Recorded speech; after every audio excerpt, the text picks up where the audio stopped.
ਵਾਹਿਗੁਰੂ ਜੀ ਕਾ ਖਾਲਸਾ, ਵਾਹਿਗੁਰੂ ਜੀ ਕੀ ਫਤਿਹ। ਪਰਮ ਸਤਿਕਾਰਯੋਗ ਚਵਰ ਛਤਰ ਤਖਤ ਦੇ ਮਾਲਕ ਵਾਲੀ ਕੁਲ ਆਲਮ ਧੰਨ ਸ੍ਰੀ ਗੁਰੂ ਗ੍ਰੰਥ ਸਾਹਿਬ ਜੀ ਦੀ ਪਾਵਨ ਗੋਦ ਅੰਦਰ ਸਵਾਏਮਾਨ ਗੁਰੂ ਕੀ ਸਾਜੀ ਨਵਾਜੀ ਸਾਧ ਸੰਗਤ ਜੀ, ਅੱਜ ਦਾ ਪਾਵਨ ਵਚਨ ਜੋ ਆਪ ਜੀ ਨੇ ਸਰਵਣ ਕੀਤਾ ਹੈ, ਧਨਾਸਰੀ ਰਾਗ ਦੇ ਅੰਦਰ ਧੰਨ ਗੁਰੂ ਨਾਨਕ ਸਾਹਿਬ ਸੱਚੇ ਪਾਤਸ਼ਾਹ ਜੀ ਦੁਆਰਾ ਉਚਾਰਨ ਕੀਤਾ ਹੋਇਆ ਸ੍ਰੀ ਗੁਰੂ ਗ੍ਰੰਥ ਸਾਹਿਬ ਜੀ ਦੇ ਪਾਵਨ ਅੰਗ 661 ਉੱਪਰ ਸਵਾਏਮਾਨ ਹੈ। ਇਹ ਪਾਵਨ ਸ਼ਬਦ ਜਿਸ ਦੇ ਬਾਬਤ ਇਤਿਹਾਸਕਾਰਾਂ ਲਿਖਿਆ ਕਿ ਇਸ ਸ਼ਬਦ ਦੀ ਰਚਨਾ ਧੰਨ ਗੁਰੂ ਨਾਨਕ ਸਾਹਿਬ ਸੱਚੇ ਪਾਤਸ਼ਾਹ ਜੀ ਨੇ ਦੀਪਾਲਪੁਰ, ਜੋ ਪਾਕਿਸਤਾਨ ਦੇ ਇਸ ਸਮੇਂ ਪਾਕਿਸਤਾਨ ਦੇ ਅੰਦਰ ਸਥਿਤ ਹੈ, ਇਸ ਨਗਰ ਦੇ ਵਿੱਚ ਜਦੋਂ ਟਿਕਾਣਾ ਕੀਤਾ, ਉਸ ਜਗ੍ਹਾ ਦੇ ਉੱਤੇ ਧੰਨ ਗੁਰੂ ਨਾਨਕ ਪਾਤਸ਼ਾਹ ਜੀ ਨੇ ਇਸ ਸ਼ਬਦ ਨੂੰ ਉਚਾਰਿਆ। ਭਾਈ ਸੰਤੋਖ ਸਿੰਘ ਜੀ ਲਿਖਦੇ ਨੇ, ਗੁਰੂ ਨਾਨਕ ਸਾਹਿਬ ਸੱਚੇ ਪਾਤਸ਼ਾਹ ਜੀ ਜਦੋਂ ਦੀਪਾਲਪੁਰ ਪਹੁੰਚੇ ਹਨ ਤੇ ਉਸ ਸਮੇਂ ਨਗਰ ਦੇ ਵਿੱਚ ਵਸੇਬਾ ਕਰਨ ਦੇ ਲਈ, ਟਿਕਾਣਾ ਕਰਨ ਦੇ ਲਈ ਗੁਰੂ ਨਾਨਕ ਸਾਹਿਬ ਸੱਚੇ ਪਾਤਸ਼ਾਹ ਜੀ ਜਿੱਥੇ ਵੀ ਆਪਣਾ ਨਿਵਾਸ ਰੱਖਦੇ ਨੇ, ਟਿਕਾਣਾ ਬਣਾਉਂਦੇ ਨੇ, ਨਗਰ ਦੇ ਲੋਕ ਧੱਕੇ ਮਾਰ ਕੇ ਬਾਹਰ ਕੱਢ ਦਿੰਦੇ ਨੇ, ਇੱਕ ਜਗ੍ਹਾ ਟਿਕਣ ਨਹੀਂ ਦਿੰਦੇ। ਗੁਰੂ ਨਾਨਕ ਸਾਹਿਬ ਸੱਚੇ ਪਾਤਸ਼ਾਹ ਜੀ ਸਾਰੇ ਨਗਰ ਦੀ ਜਿੱਥੇ ਜਿੱਥੇ ਵੀ ਗੁਰੂ ਨਾਨਕ ਸਾਹਿਬ ਸੱਚੇ ਪਾਤਸ਼ਾਹ ਜੀ ਨੇ ਟਿਕਾਣਾ ਕੀਤਾ, ਨਗਰ ਨਿਵਾਸੀਆਂ ਨੇ ਬਾਹਰ ਕੱਢ ਦਿੱਤਾ। ਤੇ ਇਸ ਦੀਪਾਲਪੁਰ ਨਗਰ ਤੋਂ ਥੋੜ੍ਹਾ ਜਿਹਾ ਬਾਹਰ, ਜਿੱਥੇ ਅੱਜ ਵੀ ਗੁਰੂ ਨਾਨਕ ਸਾਹਿਬ ਸੱਚੇ ਪਾਤਸ਼ਾਹ ਜੀ ਦੀ ਯਾਦ ਅੰਦਰ ਗੁਰਦੁਆਰਾ ਸਥਿਤ ਹੈ, ਉਸ ਨਗਰ ਤੋਂ ਥੋੜ੍ਹਾ ਜਿਹਾ ਬਾਹਰ ਆ ਕੇ ਦੇਖਿਆ ਇੱਕ ਸੁੱਕਾ ਦਰਖਤ। ਇਤਿਹਾਸ ਦੇ ਵਿੱਚ ਇਹ ਪਿੱਪਲ ਦਾ ਦਰਖਤ ਦੱਸਿਆ। ਉਸ ਸੁੱਕੇ ਹੋਏ ਪਿੱਪਲ ਦੇ ਥੱਲੇ ਇੱਕ ਛੋਟੀ ਜਿਹੀ ਝੌਂਪੜੀ ਹੈ ਤੇ ਗੁਰੂ ਨਾਨਕ ਸਾਹਿਬ ਸੱਚੇ ਪਾਤਸ਼ਾਹ ਜੀ ਨੇ ਆਖਿਆ, ਮਰਦਾਨਿਆਂ, ਸਾਨੂੰ ਨਿਵਾਸ ਕਰਨ ਵਾਸਤੇ, ਠਹਿਰਨ ਵਾਸਤੇ ਜਗ੍ਹਾ ਮਿਲ ਗਈ, ਅਸਥਾਨ ਮਿਲ ਗਿਆ। ਮਰਦਾਨਾ ਜੀ ਆਖਦੇ ਨੇ, ਪਾਤਸ਼ਾਹ ਕਿਹੜਾ ਥਾਂ, ਕਿਹੜਾ ਟਿਕਾਣਾ? ਕਹਿੰਦੇ ਉਹ ਸਾਹਮਣੇ ਦੇਖੋ, ਤੁਹਾਨੂੰ ਉਹ ਦਰਖਤ ਨਜ਼ਰ ਆ ਰਿਹਾ। ਪਾਤਸ਼ਾਹ ਨਜ਼ਰ ਤੇ ਆ ਰਿਹਾ, ਉਹਦੀ ਛਾਂ ਨਹੀਂ। ਤੇ ਭਾਈ ਸੰਤੋਖ ਸਿੰਘ ਜੀ ਲਿਖਦੇ ਨੇ, ਗੁਰੂ ਨਾਨਕ ਸਾਹਿਬ ਜੀ ਨੇ ਆਖਿਆ, ਮਰਦਾਨਿਆਂ, ਛਾਂ ਨਹੀਂ ਪਰ ਟਿਕਾਣਾ ਹੈ। ਜੇ ਟਿਕਾਣਾ ਕਰਾਂਗੇ ਤੇ ਛਾਂ ਵੀ ਆ ਜਾਵੇਗੀ। ਨਜ਼ਦੀਕ ਗਏ ਨੇ, ਜਾ ਕੇ ਜਦੋਂ ਉਸ ਦਰਖਤ ਦੇ ਕੋਲ ਪਹੁੰਚਦੇ ਨੇ ਤੇ ਉਸ ਝੁੱਗੀ ਦੇ ਵਿੱਚੋਂ ਜਿਹੜੀ ਛੰਨ ਬਣੀ ਹੋਈ ਸੀ ਕਾਨਿਆਂ ਦੀ, ਉਹਦੇ ਵਿੱਚੋਂ ਹਾਏ ਹਾਏ ਦੀ ਆਵਾਜ਼ ਆਉਂਦੀ ਪਈ ਹੈ। ਮਰਦਾਨਾ ਜੀ ਆਖਦੇ ਨੇ, ਪਾਤਸ਼ਾਹ ਇਹ ਕੀ ਵਰਤਾਰਾ? ਕਹਿੰਦੇ ਕੋਈ ਨਹੀਂ, ਚਲੋ ਨਜ਼ਦੀਕ ਜਾ ਕੇ ਦੇਖਦੇ ਹਾਂ। ਪਹੁੰਚਦੇ ਨੇ, ਜਦੋਂ ਉਸ ਦਰਖਤ ਦੇ ਕੋਲ ਆਪਣਾ ਟਿਕਾਣਾ ਕੀਤਾ, ਝੁੱਗੀ ਦੇ ਵਿੱਚੋਂ ਲਗਾਤਾਰ ਹਾਏ ਹਾਏ ਦੀ ਆਵਾਜ਼ ਆਉਂਦੀ ਹੈ। ਤੇ ਗੁਰੂ ਨਾਨਕ ਸਾਹਿਬ ਸੱਚੇ ਪਾਤਸ਼ਾਹ ਜੀ ਨੇ ਉਸ ਝੁੱਗੀ ਵੱਲ ਨੂੰ ਮੁੱਖ ਕਰਕੇ ਆਵਾਜ਼ ਮਾਰੀ ਕਿ ਭਾਈ ਕੌਣ ਹੈ? ਤੇ ਉਸ ਪੁਰਸ਼ ਨੇ ਆਖਿਆ, ਭਲੇ ਪੁਰਸ਼ੋ, ਇਸ ਝੌਂਪੜੀ ਦੇ, ਇਸ ਝੁੱਗੀ ਤੋਂ ਦੂਰ ਚਲੇ ਜਾਓ। ਮੈਨੂੰ ਲੋਕ ਨੂਰਾ ਕਹਿੰਦੇ ਨੇ, ਮੇਰਾ ਨਾਮ ਨੁਰੰਗਾ ਤੇ ਕਹਿੰਦੇ ਨੇ ਨੂਰਾ। ਤੇ ਪਾਤਸ਼ਾਹ, ਹੇ ਫਕੀਰ ਜੀ, ਹੇ ਰਾਹਗੀਰ ਜੀ, ਮੇਰੀ ਝੁੱਗੀ ਤੋਂ ਦੂਰ ਚਲੇ ਜਾਓ। ਪਾਤਸ਼ਾਹ ਨੇ ਆਖਿਆ, ਕਿਉਂ? ਕਹਿੰਦੇ ਮੇਰੇ ਤਨ ਉੱਤੇ ਕੋੜ ਹੈ, ਮੇਰੇ ਤਨ ਉੱਤੇ ਕੋੜ ਹੈ, ਮੇਰੇ ਤਨ ਦੇ ਵਿੱਚੋਂ ਖੂਨ ਰਿਸਦਾ ਪਿਆ, ਰੇਸ਼ਾ ਰਿਸਦਾ ਪਿਆ, ਬਦਬੂ ਆਉਂਦੀ ਪਈ ਏ। ਇਹ ਨਾ ਹੋਵੇ ਕਿ ਇਹ ਰੋਗ ਦੀਰਘ ਰੋਗ ਜਿਹੜਾ ਹੈ ਇਹ ਤੁਹਾਨੂੰ ਵੀ ਚੰਬੜ ਜਾਏ। ਲੋਕਾਂ ਨੇ ਮੈਨੂੰ ਨਗਰ ਤੋਂ ਬਾਹਰ ਕੱਢ ਦਿੱਤਾ। ਤੇ ਗੁਰੂ ਨਾਨਕ ਸਾਹਿਬ ਸੱਚੇ ਪਾਤਸ਼ਾਹ ਜੀ ਆਖਣ ਲੱਗੇ, ਭਲਿਆ ਜਿਨ੍ਹਾਂ ਨੇ ਬਾਹਰ ਕੱਢਿਆ ਅਸਲ ਵਿੱਚ ਰੋਗੀ ਉਹਨੇ, ਤੂੰ ਤੇ ਰੋਗੀ ਨਹੀਂ। ਤੇਰਾ ਤੇ ਕੇਵਲ ਤਨ ਰੋਗੀ ਏ। ਜਿਸ ਨਗਰ ਨੇ ਤੁਹਾਨੂੰ ਬਾਹਰ ਕੱਢਿਆ ਅਸਲ ਵਿੱਚ ਉਹ ਮਨ ਕਰਕੇ ਰੋਗੀ ਏ। ਤੇ ਇਸ ਅਸਥਾਨ 'ਤੇ ਬੈਠ ਕੇ ਗੁਰੂ ਨਾਨਕ ਸਾਹਿਬ ਸੱਚੇ ਪਾਤਸ਼ਾਹ ਜੀ ਨੇ ਆਪਣੇ ਦਰਸ਼ਨ ਦਿੱਤੇ ਉਸ ਨੂਰੇ ਨੂੰ। ਤੇ ਇਤਿਹਾਸ ਦੱਸਦਾ ਹੈ ਕਿ ਨੂਰਾ ਜਿਉਂ-ਜਿਉਂ ਗੁਰੂ ਨਾਨਕ ਸਾਹਿਬ ਜੀ ਦੇ ਚਿਹਰੇ ਵੱਲ ਨੂੰ ਤੱਕਦਾ ਹੈ, ਉਹਦੀ ਪੀੜਾ, ਉਹਦੀ ਦਰਦ ਦੂਰ ਹੋ ਜਾਂਦੀ ਹੈ। ਔਰ ਇੱਥੋਂ ਤੱਕ ਕਿ ਜਿਹੜਾ ਉਹ ਸੁੱਕਾ ਹੋਇਆ ਪਿੱਪਲ ਸੀ ਨਾ, ਉਹ ਪਿੱਪਲ ਵੀ ਹਰਿਆ ਹੋਣ ਲੱਗ ਪਿਆ। ਤੇ ਮਨ ਵਿੱਚ ਇਹ ਖਿਆਲ ਨਾ ਆਵੇ ਵੀ ਇਹ ਕਿਸ ਤਰ੍ਹਾਂ ਹੋ ਸਕਦਾ, ਕਿਉਂਕਿ ਮੇਰੇ ਸਤਿਗੁਰੂ ਜੀ ਦਾ ਬਚਨ ਹੈ, ਜਿੱਥੈ ਜਾਏ ਬਹੇ ਮੇਰਾ ਸਤਿਗੁਰੂ, ਸੋ ਥਾਨ ਸੁਹਾਵਾ ਰਾਮ ਰਾਜੇ। ਸਾ ਧਰਤੀ ਭਈ ਹਰਿਆਵਲੀ। ਜਿੱਥੇ ਮੇਰਾ ਸਤਿਗੁਰੂ ਜਾ ਕੇ ਬੈਠ ਜਾਂਦਾ ਉਹ ਧਰਤੀ ਵੀ ਸ਼ੋਭਨੀਕ ਤੇ ਉਹ ਧਰਤੀ ਵੀ ਹਰਿਆਵਲੀ ਹੋ ਜਾਂਦੀ ਹੈ। ਇਹ ਮਨ ਅੰਦਰ ਸ਼ੰਕਾ ਕਰਨ ਵਾਲੀ ਨਹੀਂ, ਸਤਿਗੁਰੂ ਸਭ ਕੁਝ ਕਰ ਸਕਦਾ ਹੈ। ਜਦੋਂ ਸੂਰਜ ਢਲ ਗਿਆ, ਗੁਰੂ ਦੇ ਦਰਸ਼ਨ ਹੋਣੇ ਬੰਦ ਹੋ ਗਏ ਤੇ ਨੂਰੇ ਨੇ ਕੋਸ਼ਿਸ਼ ਕੀਤੀ ਕਿ ਮੈਂ ਰਾਤ ਭਰ ਇਹ ਜਿਹੜੀ ਪੀੜਾ ਹੈ ਇਹਨੂੰ ਜਰਾਂ, ਕਿਉਂਕਿ ਹੁਣ ਮੁੱਖ ਨਹੀਂ ਦਿਖ ਰਿਹਾ ਹਨੇਰੇ ਦੇ ਵਿੱਚ। ਦਰਦ ਹੋਣੀ ਸ਼ੁਰੂ ਹੋਈ। ਕੁਝ ਸਮਾਂ ਪਾ ਕੇ ਜਦੋਂ ਦਰਦ ਨਾ ਜਰੀ ਗਈ ਤੇ ਉਸ ਸਮੇਂ ਨੂਰੇ ਨੇ ਚੀਕ ਮਾਰੀ, ਹਾਏ ਹਾਏ ਦਾ ਪ੍ਰਲਾਪ ਕੀਤਾ। ਤੇ ਧੰਨ ਗੁਰੂ ਨਾਨਕ ਸਾਹਿਬ ਸੱਚੇ ਪਾਤਸ਼ਾਹ ਜੀ ਨੇ ਆਖਿਆ, ਮਰਦਾਨਿਆਂ ਛੇੜ ਰਬਾਬ, ਹੁਣ ਰੋਗੀ ਦਾ ਰੋਗ ਦੂਰ ਕਰੀਏ। ਤੇ ਉਸ ਸਮੇਂ ਧੰਨ ਗੁਰੂ ਨਾਨਕ ਸਾਹਿਬ ਸੱਚੇ ਪਾਤਸ਼ਾਹ ਜੀ ਨੇ ਫਿਰ ਇਹ ਪਾਵਨ ਬਚਨ ਉਚਾਰਨ ਕੀਤਾ, ਧਨਾਸਰੀ ਮਹੱਲਾ ਪਹਿਲਾ। ਜਿਉ ਤਪਤ ਹੈ ਬਾਰੋ ਬਾਰ, ਤਪ ਤਪ ਖਪੈ ਬਹੁਤ ਬੇਕਾਰ। ਗੁਰੂ ਨਾਨਕ ਸਾਹਿਬ ਸੱਚੇ ਪਾਤਸ਼ਾਹ ਜੀ ਨੇ ਇਹ ਸ਼ਬਦ ਉਚਾਰਨ ਕੀਤਾ। ਭਾਵ ਅਰਥ ਇਹ ਹੈ ਕਿ ਜਿਹੜੀ ਮੇਰੀ ਜਿੰਦ ਹੈ, ਜਿਹੜਾ ਮੇਰਾ ਸਰੀਰ ਹੈ, ਜਿਹੜੀ ਮੇਰੀ ਆਤਮਾ ਹੈ, ਇਹ ਤਪ ਰਹੀ ਹੈ। ਇਹਦੇ ਵਿੱਚ ਤਪਸ਼ ਹੈ। ਤਪ ਤਪ ਖਪੈ ਬਹੁਤ ਬੇਕਾਰ। ਇੰਨਾ ਤਪਦਾ ਹੈ। ਇਤਿਹਾਸ ਅਸੀਂ ਉਹਨੇ ਸਰਵਣ ਕੀਤਾ ਕਿ ਲੋਕ ਭਲੇ ਪੁਰਸ਼ ਨੂੰ, ਜਗਤ ਦੇ ਗੁਰੂ ਨੂੰ ਆਪਣੇ ਨਗਰ ਤੋਂ ਬਾਹਰ ਕੱਢ ਦਿੱਤਾ। ਕਿੰਨਾ ਅੰਦਰ ਤਪਸ਼ ਦਾ ਭਰਿਆ ਹੋਵੇਗਾ, ਹੰਕਾਰ ਦਾ ਭਰਿਆ ਹੋਵੇਗਾ। ਸਤਿਗੁਰੂ ਜੀ ਕਹਿੰਦੇ ਇੰਨਾ ਤਪਿਆ ਹੋਇਆ ਕਿ ਤਪ ਤਪ ਖਪੈ ਬਹੁਤ ਬੇਕਾਰ।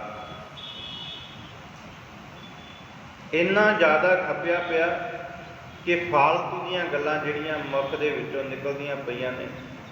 ਹੋ ਸਕਦਾ ਨਾ ਜੇ ਕੋਈ ਰੋਗੀ ਹੋਵੇ ਤੇ ਉਹਦਾ ਰੋਗ ਦੂਰ ਹੋ ਸਕਦਾ, ਤੇ ਜੇ ਆਖੀ ਉਹਨੂੰ ਨਗਰ ਤੋਂ ਬਾਹਰ ਕੱਢ ਦਈਏ, ਕਿੰਨਿਆਂ ਕੁ ਨੂੰ ਕੱਢਾਂਗੇ।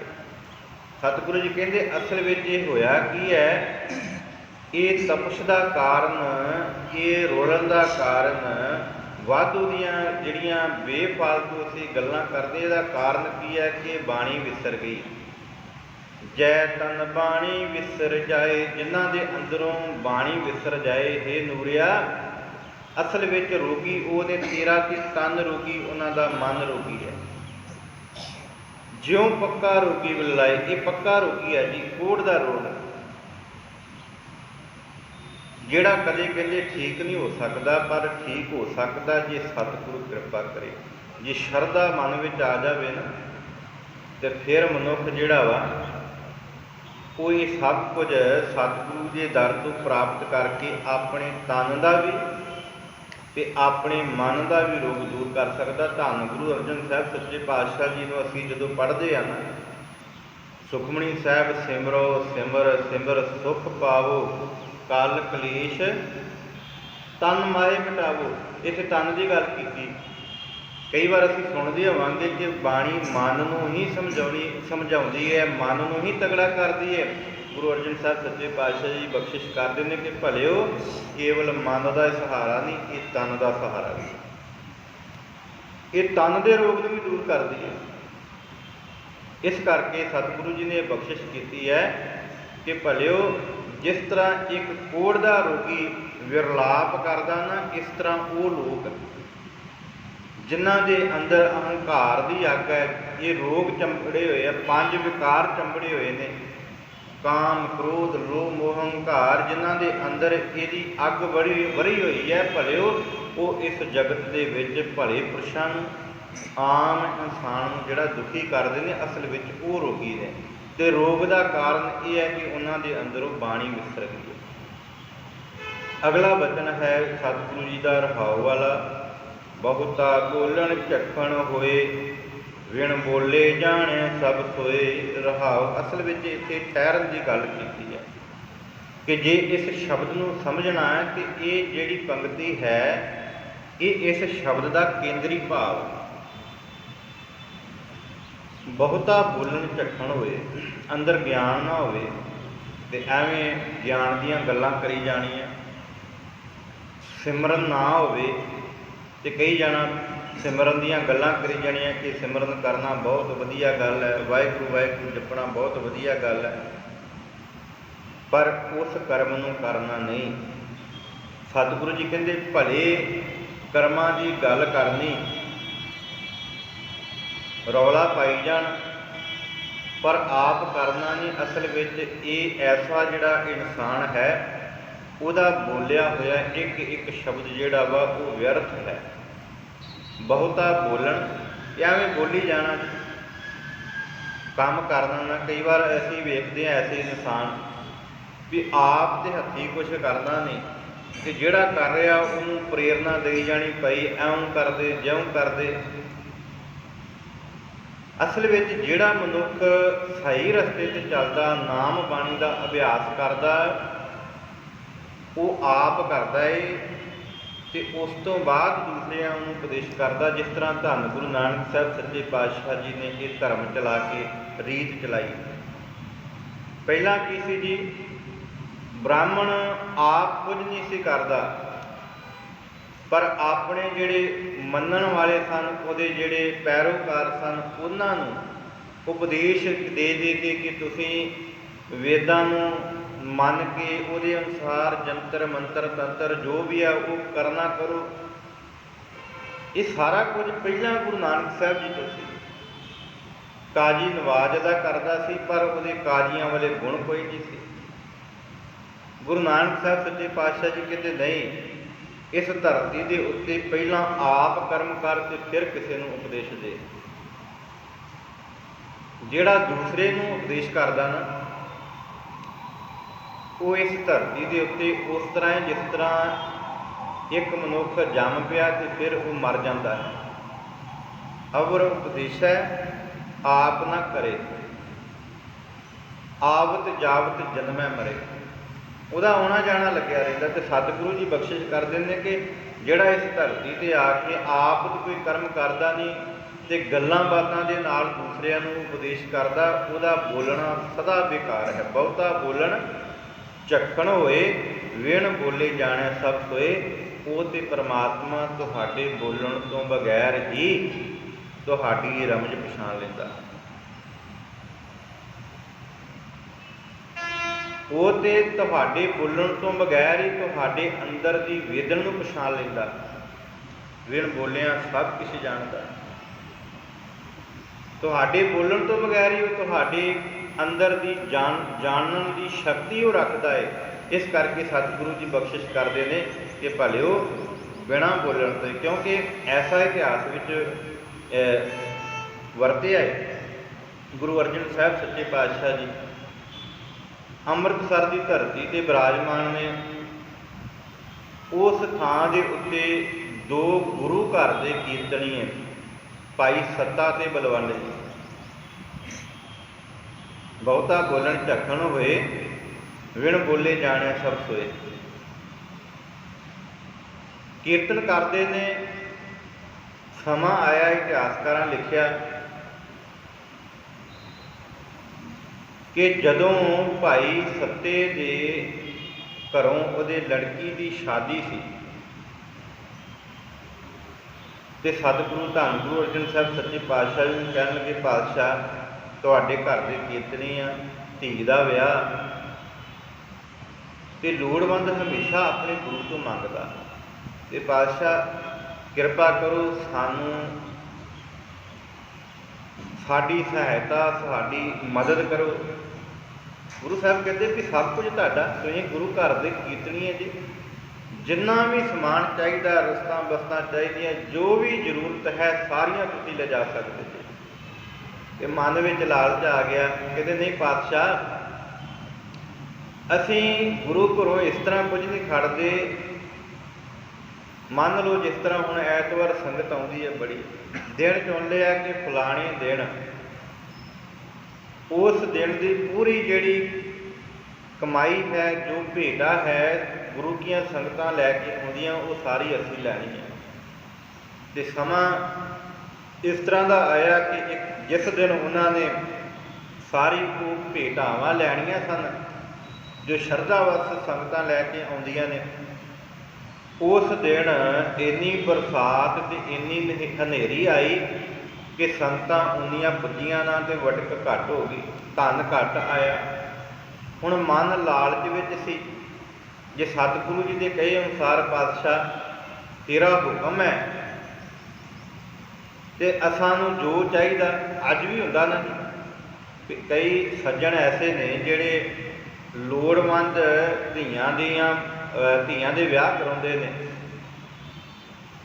ਜਿਹੜੇ ਤੇ ਲੋੜਵੰਦ ਹੁੰਦੇ ਨੇ ਉਹ ਕਹਿੰਦੇ ਨੇ ਕਿ ਜੋ ਤੁਹਾਡਾ ਸਰਦਾ ਬਣਦਾ, ਧੀ ਨੂੰ ਚਾਹੇ ਚੁੰਨੀ ਚੜਾ ਕੇ ਵਿਆਹ ਕਰ ਦਿਓ, ਚਾਹੇ ਜੋ ਬਣਦਾ ਸਰਦਾ ਕਰ ਦਿਓ, ਸਾਡੇ 'ਚ ਹਿੰਮਤ ਨਹੀਂ। ਪਰ ਜੇ ਅਗਲਾ ਆਖੇ ਕਿ ਭਾਈ ਤੁਸੀਂ ਸਾਨੂੰ ਧਨ ਦੇ ਦਿਓ, ਤੁਸੀਂ ਲੱਖ ਦੇਣਾ, 2 ਲੱਖ ਦੇਣਾ ਦੇ ਦਿਓ, ਬਾਕੀ ਅਸੀਂ ਪਾ ਲਵਾਂਗੇ, ਇਹ ਤਾਂ ਫਿਰ ਆਪ ਉਧਰੀ ਗੱਲ ਹੀ ਆ। ਹੁਣ ਭਾਈ ਸੱਤੇ ਤੇ ਬਲਵੰਡ ਨੇ ਆਖਿਆ, ਤੇ ਜਿਸ ਦਿਨ ਚੁਣਿਆ ਸੀ ਉਸ ਦਿਨ ਹਨੇਰੀ ਆਈ, ਮੀਂਹ ਆ ਗਿਆ, ਤੇ ਧਨ ਵਟਕ ਘੱਟ ਹੋਈ, ਮਾਇਆ ਘੱਟ ਹੋਈ। ਗੁਰੂ ਅਰਜਨ ਸਾਹਿਬ ਸੱਚੇ ਪਾਤਸ਼ਾਹ ਜੀ ਦੇ ਨਾਲ ਨਾਰਾਜ਼ ਹੋ ਗਏ, ਕਹਿੰਦੇ ਅਸੀਂ ਨਹੀਂ ਕੀਰਤਨ ਕਰਨਾ। ਪਾਤਸ਼ਾਹ ਕਹਿੰਦੇ ਨਾਰਾਜ਼ ਕਿਉਂ ਹੁੰਦੇ? ਕਹਿੰਦੇ ਨਹੀਂ, ਸੰਗਤਾਂ ਘੱਟ ਆਈਆਂ ਨੇ, ਧਨ ਘੱਟ ਆਇਆ, ਤੁਸੀਂ ਜਾਣਦੇ ਸੀ, ਤੁਹਾਨੂੰ ਪਤਾ ਸੀ ਇਸ ਦਿਨ ਬਾਰਿਸ਼ ਆਉਣੀ ਹੈ, ਤੁਸੀਂ ਘੱਟ ਕੀ ਅੰਤਰ ਕੀ ਜਾਣਤ, ਤੁਹਾਨੂੰ ਪਤਾ ਸੀ। ਨਾਰਾਜ਼ ਹੋ ਕੇ ਚਲੇ ਗਏ। ਗੁਰੂ ਸਾਹਿਬ ਨੇ ਬੜਾ ਮਨਾਇਆ ਜੀ, ਪਰ ਵਾਪਸ ਨਹੀਂ ਆਏ। ਸਮਾਂ ਲੰਘਦਾ ਗਿਆ। ਗੁਰੂ ਅਰਜਨ ਸਾਹਿਬ ਸੱਚੇ ਪਾਤਸ਼ਾਹ ਜੀ ਆਪ ਸੰਗਤਾਂ ਵਿੱਚ, ਅਸੀਂ ਸੰਗਤੀ ਰੂਪ ਵਿੱਚ ਕੀਰਤਨ ਕਰਦੇ ਹਾਂ ਜੀ, ਇਹ ਗੁਰੂ ਅਰਜਨ ਸਾਹਿਬ ਸੱਚੇ ਪਾਤਸ਼ਾਹ ਜੀ ਦੀ ਦੇਣ। ਆਪ ਬੈਠ ਕੇ ਸੰਗਤਾਂ ਦੇ ਨਾਲ ਸਤਿਗੁਰੂ ਜੀ ਕੀਰਤਨ ਕਰਦੇ ਨੇ, ਸੰਗਤਾਂ ਆਉਣ ਲੱਗ ਪਈਆਂ, ਸੰਗਤਾਂ ਕੀਰਤਨ ਕਰਨ ਲੱਗ ਪਈਆਂ, ਸਤਸੰਗ ਹੋਣ ਲੱਗਾ। ਭਾਈ ਸੱਤੇ ਤੇ ਬਲਵੰਡ ਨੂੰ ਭੁੱਲ ਗਏ ਲੋਕ, ਪਰ ਉਧਰ ਗੁਰੂ ਘਰੋਂ ਫਿੱਟੇ ਹੋਏ ਗਏ ਤੇ ਤਨ ਉੱਤੇ ਰੋਗ ਉਤਪੰਨ ਹੋ ਗਿਆ, ਘਰ ਵਿੱਚ ਗਰੀਬੀ ਆ ਗਈ। ਹੁਣ ਇੱਧਰ ਗੁਰੂ ਸਾਹਿਬ ਦੇ ਕੋਲੋਂ ਆਉਣਾ ਵੀ ਸ਼ਰਮਿੰਦਗੀ ਮਹਿਸੂਸ ਕਰਦੇ ਸਨ। ਤੇ ਉਸ ਸਮੇਂ ਲਾਹੌਰ ਦਾ ਰਹਿਣ ਵਾਲਾ ਭਾਈ ਲੱਧਾ ਜੀ, ਜਿਹਨੂੰ ਭਾਈ ਲੱਧਾ ਪਰਉਪਕਾਰੀ ਕਿਹਾ ਸਤਿਗੁਰੂ ਨੇ, ਗੁਰੂ ਸਾਹਿਬ ਨੇ ਕਿਹਾ ਕਿ ਜਿਹੜਾ ਇਹਨਾਂ ਨੂੰ ਲੈ ਕੇ ਆਏਗਾ ਉਹਦਾ ਮੂੰਹ ਕਾਲਾ ਤੇ ਉਹਨੂੰ ਅਸੀਂ ਦਰਸ਼ਨ ਨਹੀਂ ਦਿਆਂਗੇ। ਭਾਈ ਲੱਧੇ ਨੇ ਕੀ ਕੀਤਾ, ਇੱਕ ਗਧਾ ਲਿਆ ਜੀ, ਉਸ ਉੱਤੇ ਬੈਠ ਕੇ ਆਪਣਾ ਮੂੰਹ ਕਾਲਾ ਕੀਤਾ। ਮੈਂ ਸ਼ਾਰਟ ਵਿੱਚ ਇਹ ਬੇਨਤੀ ਕਰ ਰਿਹਾ ਕਿਉਂਕਿ ਸਮਾਂ ਜ਼ਿਆਦਾ ਨਹੀਂ। ਢੋਲੀ ਨੂੰ ਨਾਲ ਲਿਆ, ਢੋਲ ਵੱਜਦਾ ਆ ਰਿਹਾ, ਮੂੰਹ ਦੇ ਉੱਤੇ ਕਾਲਖ ਮਲੀ ਹੋਈ ਹੈ, ਗਧੇ ਦੇ ਉੱਤੇ, ਖੋਤੇ ਦੇ ਉੱਤੇ ਬੈਠ ਕੇ ਭਾਈ ਲੱਧਾ ਜੀ ਨਾਲ ਭਾਈ ਸੱਤਾ ਤੇ ਬਲਵੰਡ ਜੀ ਆ ਰਹੇ ਨੇ। ਗੁਰੂ ਅਰਜਨ ਸਾਹਿਬ ਸੱਚੇ ਪਾਤਸ਼ਾਹ ਜੀ ਦੇ ਜਦੋਂ ਨਜ਼ਦੀਕ ਆਉਂਦੇ ਨੇ, ਕੰਨਾਂ ਵਿੱਚ ਆਵਾਜ਼ ਪੈਂਦੀ ਹੈ। ਸਤਿਗੁਰੂ ਨੇ ਪੁੱਛਿਆ, ਭਾਈ ਇਹ ਕੌਣ ਹੈ? ਕਹਿੰਦੇ ਭਾਈ ਲੱਧਾ ਜੀ। ਕਹਿੰਦੇ ਕੀ ਗੱਲ ਹੋ ਗਈ? ਕਹਿੰਦੇ ਅੱਜ ਭਾਈ ਸੱਤੇ ਤੇ ਬਲਵੰਡ ਨੂੰ ਬਖਸ਼ਾਉਣ ਵਾਸਤੇ ਆਇਆ। ਸਤਿਗੁਰੂ ਜੀ ਉੱਠ ਕੇ ਅੱਗੇ ਗਏ, ਜਾ ਕੇ ਭਾਈ ਲੱਧੇ ਨੂੰ ਉਸ ਗਧੇ ਤੋਂ ਲਾਹਿਆ, ਖੋਤੇ ਤੋਂ ਲਾਹਿਆ ਤੇ ਗਲ ਵਕੜੀ ਵਿੱਚ ਲੈ ਕੇ ਆਖਿਆ, ਭਾਈ ਲੱਧਿਆ ਜੇ ਤੂੰ ਉੱਦਾਂ ਹੀ ਲੈ ਕੇ ਆ ਜਾਂਦਾ ਤੇ ਅਸੀਂ ਤਾਂ ਵੀ ਬਖਸ਼ ਦੇਣਾ ਸੀ। ਕਹਿੰਦੇ ਨਹੀਂ ਪਾਤਸ਼ਾਹ, ਫਿਰ ਮੇਰੇ ਗੁਰੂ ਦਾ ਬਚਨ ਝੂਠਾ ਹੋ ਜਾਂਦਾ, ਫਿਰ ਮੇਰੇ ਗੁਰੂ ਦਾ ਬਚਨ ਝੂਠਾ ਹੋ ਜਾਂਦਾ। ਤੇ ਸਤਿਗੁਰੂ ਜੀ ਨੇ ਗਲ ਵਕੜੀ ਵਿੱਚ ਲੈ ਕੇ ਆਖਿਆ ਸੀ, ਭਾਈ ਲੱਧਿਆ ਤੂੰ ਭਾਈ ਲੱਦਾ ਨਹੀਂ, ਹੁਣ ਅੱਜ ਤੋਂ ਬਾਅਦ ਤੂੰ ਭਾਈ ਲੱਦਾ ਪਰਉਪਕਾਰੀ ਹੈ। ਇਤਿਹਾਸ ਅੱਜ ਵੀ ਉਹਨਾਂ ਨੂੰ ਪਰਉਪਕਾਰੀ ਦੇ ਨਾਲ ਜਾਣਦਾ ਹੈ। ਇਸ ਤਰ੍ਹਾਂ ਸਤਿਗੁਰੂ ਜੀ ਨੇ ਬਖਸ਼ਿਆ। ਭਾਵ ਇਹ ਕਿ ਜਿਹੜਾ ਮਨੁੱਖ ਸਤਿਗੁਰੂ ਦੇ ਨਾਲੋਂ ਵਿਛੜ ਕੇ ਤੇ ਬਹੁਤਾ ਬੋਲੀ ਜਾਏ, ਐਵੇਂ ਬੇਕਾਰ ਦੀਆਂ ਗੱਲਾਂ ਕਿ ਐਉਂ ਨਹੀਂ ਐਉਂ ਹੋਣਾ ਚਾਹੀਦਾ, ਐਉਂ ਨਹੀਂ ਐਉਂ ਹੋਣਾ ਚਾਹੀਦਾ, ਕਰੇ ਆਪ ਕੁਝ ਨਾ, ਤੇ ਸਤਿਗੁਰੂ ਜੀ ਕਹਿੰਦੇ ਉਹਦਾ ਬੋਲਿਆ ਹੋਇਆ ਬੇਕਾਰ ਹੈ। ਸਤਿਗੁਰੂ ਜੀ ਅੱਗੇ ਬਖਸ਼ਿਸ਼ ਕਰਦੇ ਨੇ, ਜਿਨ ਕੰਨ ਕੀਤੇ ਅੱਖੀ ਨਾਕ, ਜਿਨ ਜਿਹਵਾ ਦਿੱਤੀ ਬੋਲੇ ਤਾਤ। ਹੁਣ ਉਸ ਅਕਾਲ ਪੁਰਖ ਦੀ ਉਸਤਤ ਆ ਜੀ ਅਗਲੇ ਬੰਦ ਦੇ ਵਿੱਚ। ਕਹਿੰਦੇ ਜਿਨੇ ਇਹ ਕੰਨ ਲਾਏ, ਅੱਖਾਂ ਲਾਈਆਂ, ਇਹ ਨੱਕ ਲਾਇਆ, ਜਿਨੇ ਇਹ ਬੋਲਣ ਵਾਸਤੇ ਜ਼ੁਬਾਨ ਦਿੱਤੀ, ਜਿਨ ਮਨ ਰਾਖਿਆ ਅਗਨੀ ਪਾਏ। ਅੱਗ ਦੇ ਵਿੱਚ ਹੀ ਰੱਖਿਆ ਜੀ ਮਨ। ਕਿੰਨੀ ਅੱਗ ਹੈ, ਵਿਕਾਰਾਂ ਦੀ ਅੱਗ, ਚਾਰੇ ਪਾਸੇ ਭਾਂਬੜ ਬਲਦੇ ਪਏ ਨੇ ਵਿਕਾਰਾਂ ਦੇ। ਕਿਤੇ ਕਾਮ ਸਤਾਰਿਆ, ਕਿਤੇ ਕ੍ਰੋਧ ਸਤਾਰਿਆ, ਕਿਤੇ ਮੋਹ, ਕਿਤੇ ਅਹੰਕਾਰ ਸਤਾਰਿਆ। ਤੇ ਸਤਿਗੁਰੂ ਜੀ ਕਹਿੰਦੇ ਉਸ ਬਲਦੀ ਹੋਈ ਅੱਗ ਦੇ ਵਿੱਚ ਮਨ ਨੂੰ ਰੱਖਿਆ। ਵਾਜੈ ਪਵਨ ਆਖੈ ਸਭ ਜਾਏ। ਹਵਾ ਆਉਂਦੀ ਹੈ ਜੀ ਜਦੋਂ, ਤਾਂ ਕਰਕੇ ਅਸੀਂ ਗੱਲ ਕਰਦੇ ਹਾਂ, ਹਵਾ ਅੰਦਰ ਬਾਹਰ ਜਾਂਦੀ ਹੈ। ਜੇ ਆਕਸੀਜਨ ਨਾ ਮਿਲੇ ਕਿਹੜਾ ਬੰਦਾ ਬੋਲ ਸਕਦਾ? ਗੁਰੂ ਸਾਹਿਬ ਕਹਿੰਦੇ ਨੇ ਉਹ ਪਰਮਾਤਮਾ ਨੇ ਇਹ ਬਖਸ਼ਿਸ਼ ਕੀਤੀ ਹੈ। ਜਿੱਥੇ ਇਹ ਨੱਕ ਕੰਨ ਜ਼ੁਬਾਨ ਦਿੱਤੀ ਹੈ, ਜਿੱਥੇ ਮਨ ਨੂੰ ਅੱਗ ਦੇ ਵਿੱਚ ਟਿਕਾ ਕੇ ਰੱਖਿਆ, ਉਹਨੂੰ ਸੜ ਨਹੀਂ ਦਿੰਦਾ, ਉੱਥੇ ਬੋਲਣ ਵਾਸਤੇ ਇਹ ਸ਼ਕਤੀ ਦਿੱਤੀ ਹੈ। ਇਹ ਹਵਾ, ਵਾਜੇ ਪਵਨ, ਪਵਨ ਹਵਾ, ਜਿਹੜੀ ਵਾਜੇ ਵੱਜਦੀ ਆਵਾਜ਼ ਆਉਂਦੀ ਹੈ। ਜਦੋਂ ਹਵਾ ਚੱਲਦੀ ਹੈ ਤੇ ਸਾਡੇ ਅੰਦਰੋਂ ਸਾਜ਼ ਨਿਕਲਦਾ ਆਵਾਜ਼ ਦਾ, ਤੇ ਅਸੀਂ ਸਭ ਕੁਝ ਬੋਲ ਲੈਂਦੇ ਹਾਂ। ਸਤਿਗੁਰੂ ਜੀ ਕਹਿੰਦੇ ਇਹ ਸਾਰਾ ਕੁਝ ਉਸ ਪਰਮਾਤਮਾ ਨੇ ਦਿੱਤਾ। ਜੇਤਾ ਮੋਹ ਪ੍ਰੀਤ ਸਵਾਦ। ਜੇ ਮਨੁੱਖ ਇਹ ਸਭ ਕੁਝ ਪ੍ਰਾਪਤ ਕਰਕੇ ਤੇ ਆ ਜਿੰਨੇ ਵੀ ਸਾਨੂੰ ਖਾਣ ਪਾਣ ਵਾਸਤੇ ਦਿੱਤੇ ਨੇ, ਪਹਿਨਣ ਵਾਸਤੇ ਦਿੱਤੇ ਨੇ, ਇਹਦੇ ਸਵਾਦ ਵਿੱਚ ਖਚਤ ਹੋ ਜਾਵੇ ਤੇ ਸਭਾ ਕਾਲਕ ਦਾਗਾ ਦਾਗ, ਫਿਰ ਇਹ ਸਾਰਾ ਕੁਝ ਕਾਲਕ ਹੈ ਜਿਹੜਾ ਮਨ ਉੱਤੇ ਧੱਬਾ ਲੱਗਾ ਹੈ, ਦਾਗ ਲੱਗਾ ਹੈ।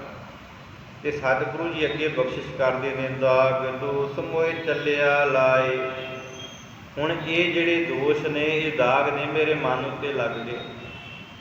ਦਰਗਹਿ ਬੈਸਣ ਨਾਹੀ ਜਾਏ। ਜਦੋਂ ਮਨੁੱਖ ਫਿਰ ਜਾਂਦਾ ਇਸ ਧਰਤੀ ਤੋਂ, ਤੇ ਫਿਰ ਤੇ ਆਇਆ ਗਿਆ ਹੋਇਆ ਨਾ ਹੀ ਰਹਿ ਗਿਆ ਨਾ।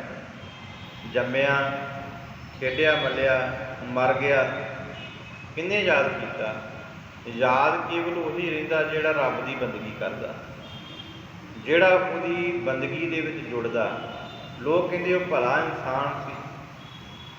ਕੌਣ ਮੁਆ ਰੇ ਕੌਣ ਮੁਆ, ਬ੍ਰਹਮ ਗਿਆਨੀ ਮਿਲ ਕਰੋ ਵਿਚਾਰਾ। ਇਹ ਤਾਂ ਚਲਤ ਪਿਆ, ਇਹ ਚੱਲ ਕੇ ਗਿਆ, ਇਹ ਮਰਿਆ ਨਹੀਂ। ਮਰਦੇ ਤੇ ਉਹ ਨੇ ਜਿਨ੍ਹਾਂ ਨੇ ਕੁਝ ਖੱਟਿਆ ਨਹੀਂ। ਜਿਹੜੇ ਖੱਟ ਕੇ ਜਾਂਦੇ ਨੇ ਉਹ ਮਰਦੇ ਨਹੀਂ, ਉਹ ਇੱਕ ਸਰੀਰ ਤੋਂ ਦੂਜੇ ਸਰੀਰ ਵਿੱਚ ਨਿਵਾਸ ਕਰ ਲੈਂਦੇ ਨੇ।